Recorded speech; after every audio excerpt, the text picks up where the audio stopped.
हा प्रसंग तरी निभावलाय, पण काहीतरी ना पक्का बंदोबस्त करायला हवा. हे ललिता, तू ती पूजेची भांडी मागे ठेवली होतीस हे चांगलं केलंस हा, त्यामुळे वाचलो आज आपण. तर पक्का बंदोबस्त म्हणजे काय करायचा? भांडी गायब झाल्याचा आळ स्वानंदीवर टाकायचा बस. आज ऍक्च्युली गोल्डन चान्स होता, घालवलास तू. तुम्ही ना ते औषध घेण्याचं प्रमाण जरा कमी करा. चांदीच्या ग्लासमध्ये घेतलं ना तरी व्हायचा तोच परिणाम होतो. काय झालं? अहो काय झालं काय? आपण स्वानंदीला कशासाठी झेलतोय? ते काम झालंय का अजून? हा, मग नाही झालं अजून. आणि भैया साहेब तिकडे गंगेत डुबकी मारून परत आल्याशिवाय ते काम होणारही नाहीये. त्याशिवाय आपण तिला घरातनं हकलवू सुद्धा शकत नाही. घेतला आपण एखादा तिच्या राळ आणि गेली घर सोडून, मग करायचं काय? तिकडे भैयासाहेब चिडतील आणि इकडे इंद्रनील बिथरेल. तेल गेलं, तूप गेलं, हाती आलं धुपाटणं, अशी अवस्था होईल. कळते का? हा. आता भैया साहेब रथसप्तमीला ठरवतील काय करायचं ते. सगळं परावलंबी होऊन बसलंय. गप्प बसण्याशिवाय दुसरा पर्याय सुद्धा नाहीये आपल्याकडे. सत्य आहे. सत्य नाही बाई, दरवाजा वाजलाय. बघ जरा कोण आहे ते. तेच असेल. भांडी कशी घासतात बघते का आई? सांगायला आली असेल. हा, असेल. हो घडते.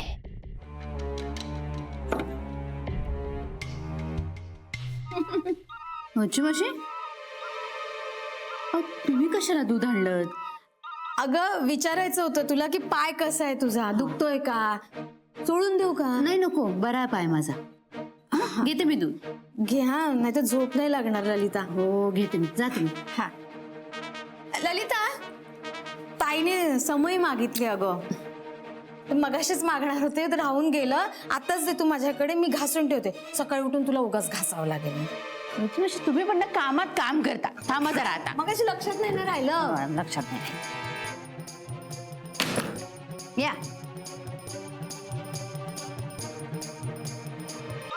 झालं ना का अजून काही हवंय? समय तुझ्याकडे कशी ग? अहो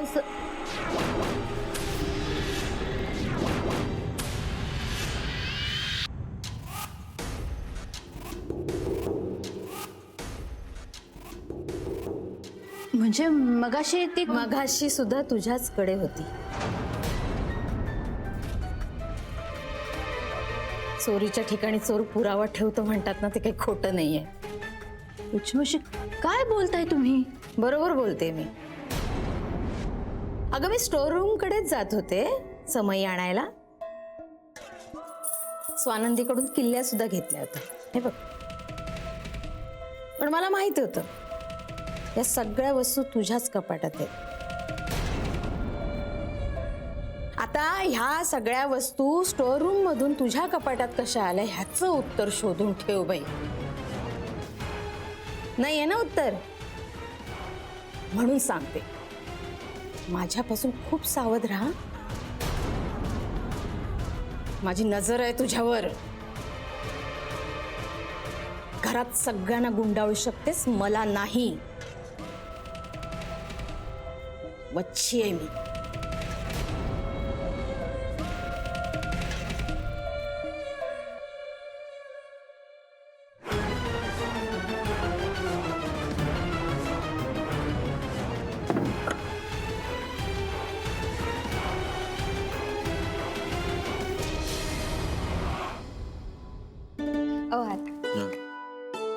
वाह, नुसतं ताटाणी वाटा काय म्हणतायत? जेवायला वाटा ना, भूक लागली आहे यार. हो अरे हो, वाढणारच आहे. ललिताला कोणीतरी हाक मारा. ललिता, तुला पण या समयी सारखं घासून घासून तुझ्या मनातला काळेपणा नाही ना काढला, तर मी पण नावाची वच्छी नाही. वत्सले, अगं लक्ष कुठे तुझं? काय करतेस? समय घासते हळदी कुंकवाला. खूप छान चमकोलीस समय. ठेवून दे आता आणि चल बघू जेवायला. झाली तयारी? हो मग. अगदी. चल ये. हो हो मी हे भांड घेऊन जाते. उरलेली भांडी आणशील ना ग? हो, आणते आणते. हा ये मग लवकर. आई कुठे? ए आई, चल ना जेवायला, भूक लागली आहे यार. अहो काय लहान मुलासारखं येतील. अगं आमच्या आईचा लहान मुलगाच आहे तो. आई, बाबा. काय तुम्ही दोघांचं आई आई चाललंय हा? चल असं जेवायला. बरं स्वानंदी आणि निलिमा तुम्ही पण बसा ग. दिवसभर नोकरी करता थकत असाल. बसा. ताई तू पण बसून घे. अगे सगळेच बसले तर मग वाढणार कोण? वच्छे मावशी.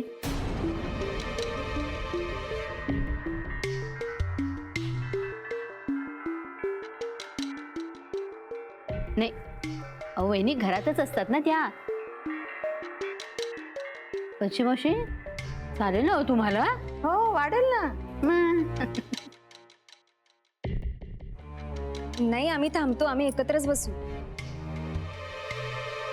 हो बच्ची मावशी तुम्ही बसून घ्या, मी आणि स्वानंदी वाढते. नको तू घरातली मोठी सून आहे. बस काय बायका तुम्ही एका दुसऱ्यावर किती गरबा खेळत बसताय. हा सुरुवात करा जेवायला आणि त्यात मला काहीतरी महत्वाचं सांगायचंय. ए काय रे इंद्रनी, नेमकं जेवायला बसलं की कसं काय तुला महत्वाचं बोलायचं असतं रे? बाबा नंतर विसरून गेलो तर. थांबा जरा. आई हे घे तुझ्यासाठी गिफ्ट. काय आहे? ते सरप्राईज आहे, उघडून बघ.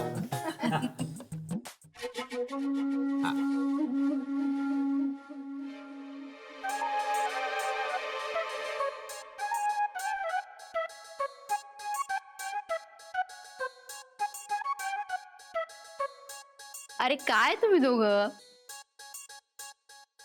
आता हे घालू का मी? नाही ते वॉकला साडीत पाय अडखळतो ना म्हणून. म्हणजे काय ते लक्षात आलंय का तुझ्या ललिता? हा एक ड्रेस फाटेपर्यंत तरी तुला रोज चालायला जावं लागणार. अहो मला वजन नाही कमी करायचंय, मला फक्त फिट राहायचंय. माझ्या गुडघ्याचे मसल्स दुखावलेत फक्त, बाकी काही नाही. अगं बाई तेच गुडघ्याच्या मसलस अकडल्या ना तर सगळ्या शरीराच्या मसलस अकडायला वेळ लागत नाही. चालायला जा तू. बरोबर ना भाऊजी? हो बाई ललिता, तू जाच ना चालायला. अगं आता आपलं वय व्हायला लागलं, काळजी घ्यायला हवी. आणि तुला नको बे काही व्हायला. काय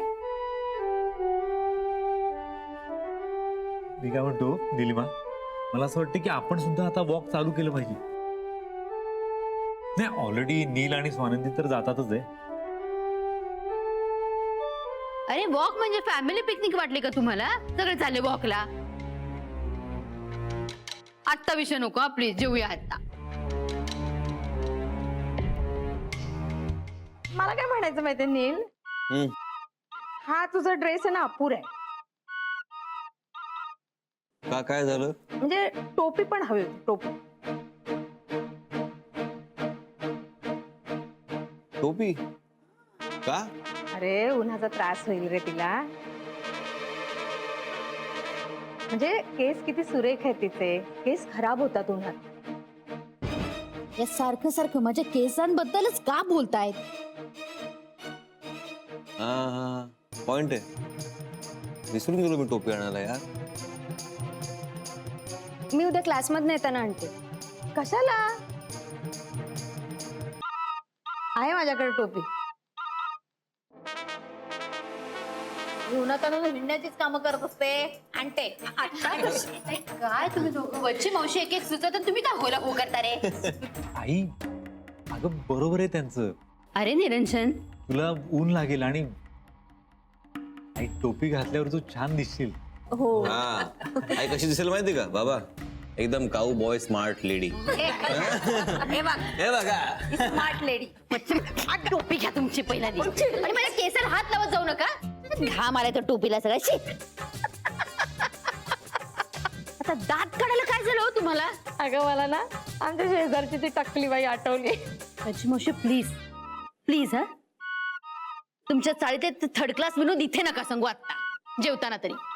पुरे शांत शांत. बाकीचं वाढायला घ्या. चला चला. बरं ऐका ना, मला उद्या वॉकला नाही आहे येते ना. का? नाही ते क्लासला जायच्या आधी ना मला जरा घराची साफसफाई करायची आहे. तुम्ही नाही ना आईंना. मग मला पण नाही जमणार ना जायला वॉकला. तू साफसफाई करणार, मग मी तुला मदत करणार ना.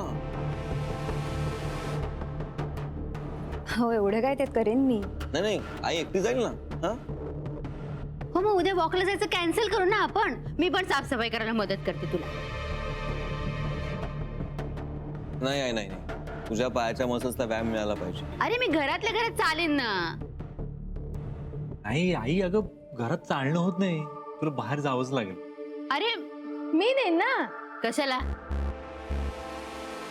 आम्ही दोघं जाऊ ना. काय हो? हो, आता तू म्हणतेस म्हणजे यायलाच पाहिजे. हा. नाही म्हणून सांगतो कोणाला? भाऊजी आता कुठे बरी झाली आहे ती. चालायला लागली आहे. कशाने काही झालं रस्त्यात तर तुम्हाला माहिती आहे का व्यायाम? मला कसे माहिती असणार? मग मला माहिती आहे. मला पण येऊ द्या सोबत. हो आई तुम्ही एकट्या नका जाऊ, वच्ची मावशींना सोबत न्या.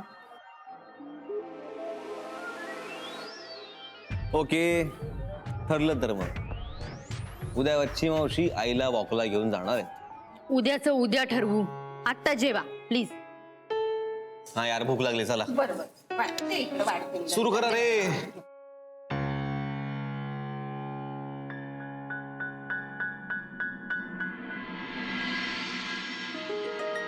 अगं अंजली, फक्त डब्यापुरत्याच पोळ्या कर, बाकीच्या करते की नंतर.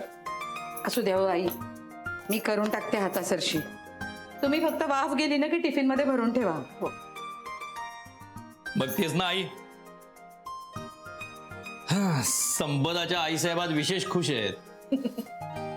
का असू नये मी खुश? माझी मुलगी आहे ती, आणि ती आनंदात आहे म्हटल्यावर मी खुश असणारच. पहिला पाऊस पडून गेल्यानंतर जसं फ्रेश वाटतं ना, मला तसं फ्रेश वाटतंय. पहिल्या पावसासारखीच बेभरोशाची आहे आपली संपी. नाही, तू कर तिच्यावर अति प्रेमाचे प्रयोग, पण तिचं कधीही बिनसेल काही सांगता येत नाही. असं नको रे बोलूस.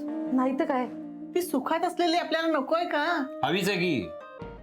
हे बघ, जुईलीच्या वेळची गोष्ट वेगळी होती. जुईली लहान होती, तिला प्रेमानं वळवता येणं शक्य होतं, आणि मुळात जुईलीचं काही चुकलंच नव्हतं. संपीचं तसं नाहीये.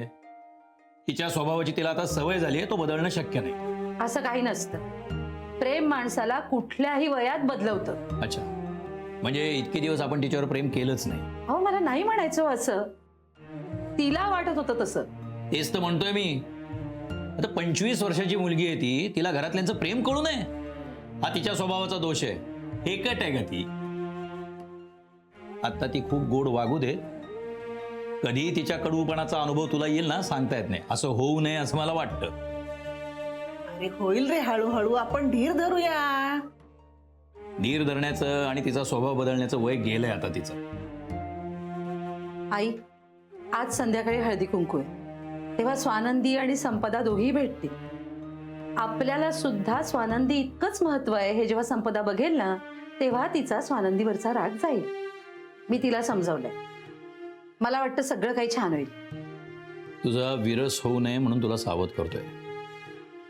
सगळं छान होऊ देत, चांगलंच आहे. पण ही संपदा म्हणजे ना, आयुष्यभर डोक्याला लागलेली काळजी आहे असं मला वाटतं. आई, ए बाबा, सकाळी सकाळी काय सूर लावलायसा? तू जा बघू, तुझं आटपून घे. चल ग, तू पण घे तुझं आटपून.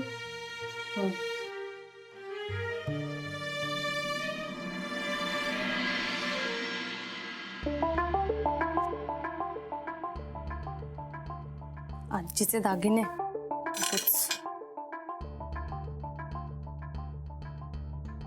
गॉड, कुठली साडी नेसू?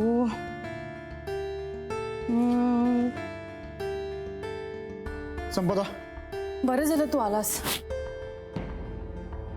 हे बघ, मला तुझ्याशी अत्यंत महत्वाचं बोलायचं आहे. ते नंतर बोलू रे. मला कळत नाही मी कुठली साडी नेसू. ललिता काकूंकडे हळदी कुंकवाला जायचं आणि स्वानंदीपेक्षा छान दिसायचे मला. काय चाललंय हे? ही परफेक्ट आहे का? हीच नेसते, जाऊ दे. दागिने हे घालू?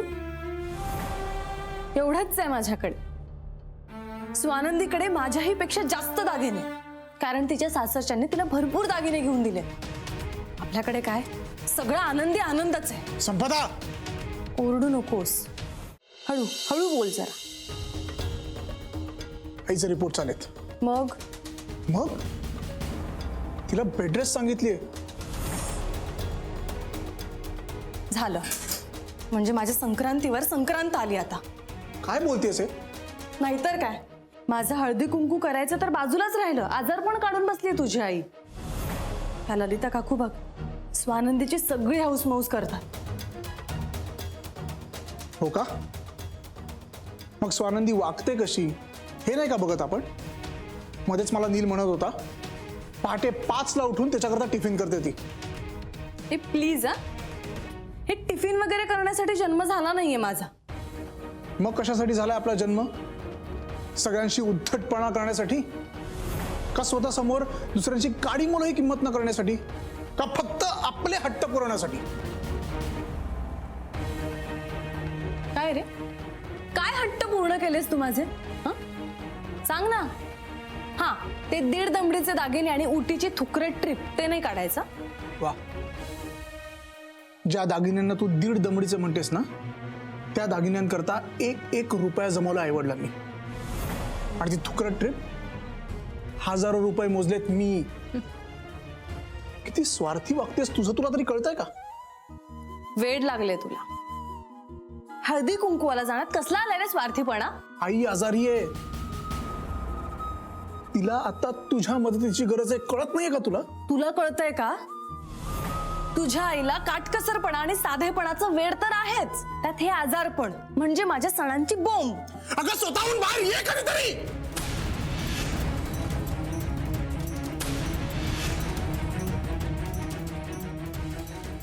मला वाटलं होतं जरा जबाबदारी घेशील, आता तरी जबाबदारी घेशील, पण नाही. आपल्याला ना आपल्यामधनं बाहेरच पडता येत नाही. अच्छा, म्हणजे तुला बायको नकोय, तुला घरकामासाठी आणि तुझ्या आईची आजारपणा काढण्यासाठी बाई हवी होती.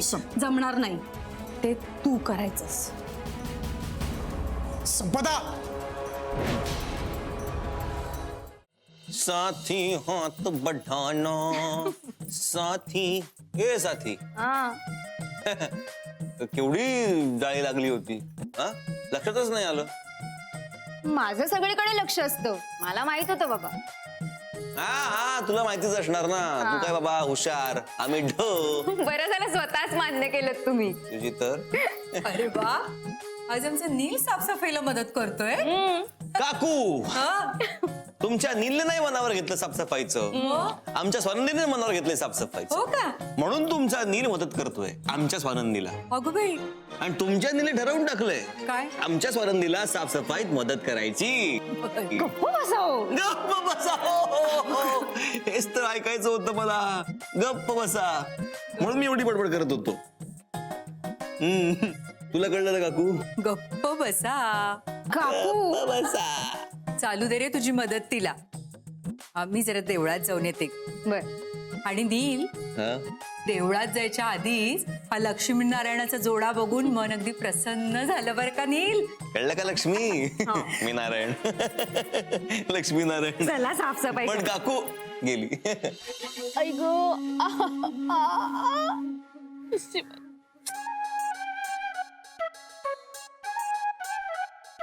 बसलीस काय? गुडघ्याला डोकं लाव. नाही आवाज, माझे पाय फार दुखतायत.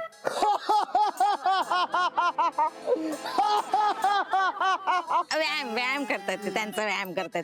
मी आहे ना, मी तुझे गुडघे दाबून देईन, शेकून देईन. लाव गेलं मावशी, माझ्या केसाला आणि डोक्याला अजिबात हात लावायचा नाही, आधीच सांगते. अगं, डोक्याला कुठे हात लावला? मी कॅपला हात लावला. वेडी ओढली का तुझी अशी? बच्ची मावशी,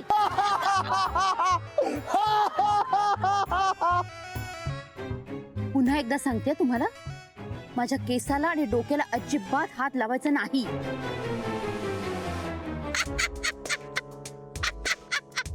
लाफ्टर क्लब हा माझा आहे, यांच्यासाठी. भाऊजी, भाऊजी, काय काय झोपताय काय? गुडघ्याला डोकं लावा. पश्चिम मावशी, मला नाही परवडणार हो. गुडघ्याला डोकं लावलं ना तर डोक्यातलं सगळं गुडघ्यात जाईल, मी ठप्प होऊन जाईन. काही ठप्प बिप्प होत नाही. एखाद्याला चोर बाजारात नेऊन 4 वेळा विकून आणाल तरी त्याला पत्ता लागणार नाही. लावा गुडघ्याला डोकं, लावा गुडघ्याला डोकं. हा, कर तू पण कर. मी आले तोपर्यंत एक चक्कर टाकून येते. हा? हा.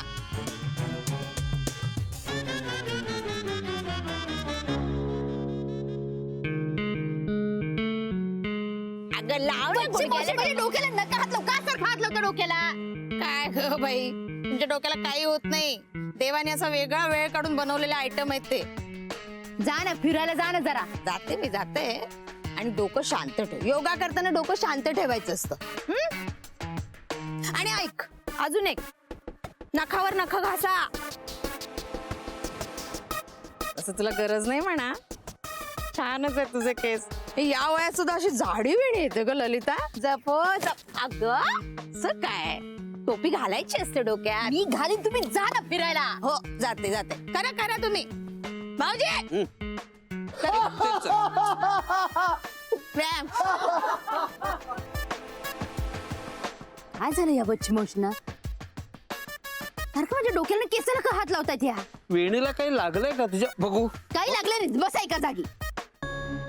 या डोक्याला आणि केसाला हात लावलेला मला अजिबात सहन होत नाही. तो बघतायत. गुडघ्याला डोकं लाव, डोकं लाव. डोकंच लावते. ह्यांना घराच्या बाहेर कसं काढायचं ना त्यासाठी.